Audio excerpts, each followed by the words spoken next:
Pour les personnes qui ont des problèmes de santé mentale, trouver un milieu de vie abordable et adapté peut être très difficile. Bonne nouvelle, l'offre s'agrandit à Sherbrooke. L'organisme Monchac 2.0 offre maintenant 22 nouveaux logements. Les résidents, dont certains ont déjà emménagé, auront accès à un soutien psychologique, de professionnels et surtout à une nouvelle famille. Marie-Hélène Rousseau. Je suis fière d'Anthony. J'ai l'honneur de vous présenter un jeune homme résilient, déterminé, courageux, impliqué, Anthony Tardy.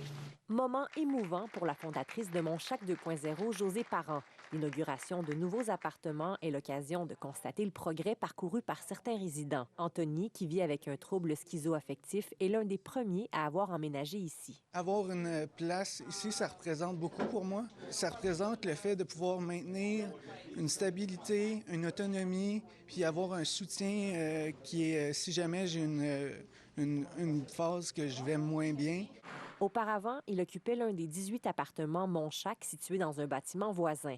Ces logements accueillent depuis 2018 des résidents de 18 à 35 ans ayant des enjeux de santé mentale. La phase 2 compte 22 nouveaux logements destinés aux personnes de tous âges. Le Monchac 2.0 est comme dans l'approche step by step, c'est-à-dire que c'est un autre niveau. Une fois que j'ai atteint ma stabilité, mais si on me retourne parce que j'ai pas les moyens dans un milieu qui est pas adéquat, qui est difficile, je risque de pas maintenir mon équilibre. Alors, le Monchac 2.0 permet à la personne de maintenir son équilibre. Le premier chac, c'est un maximum de 3 ans que la personne peut habiter, alors que le Monchac 2.0, c'est du logement permanent. Je me sens vraiment comme dans une grosse famille. Anthony s'est lié d'amitié avec d'autres résidents et il se sent choyé d'avoir accès presque en tout temps à des intervenants. Puis qui nous soutiennent à travers tout notre parcours, puis les embûches, les hospitalisations, les ajustements de médication, les effets secondaires. Ce projet de tout près de 6 millions de dollars est financé à part égale par les gouvernements provincial et fédéral. Grâce à une aide au logement, les résidents paient un loyer qui correspond à 25 de leurs revenus.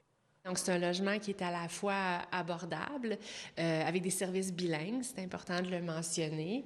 Donc, et il y a quelques logements encore disponibles. L'organisme est aussi à la recherche d'un nouvel intervenant social. Cette personne fera assurément la différence dans la vie des résidents.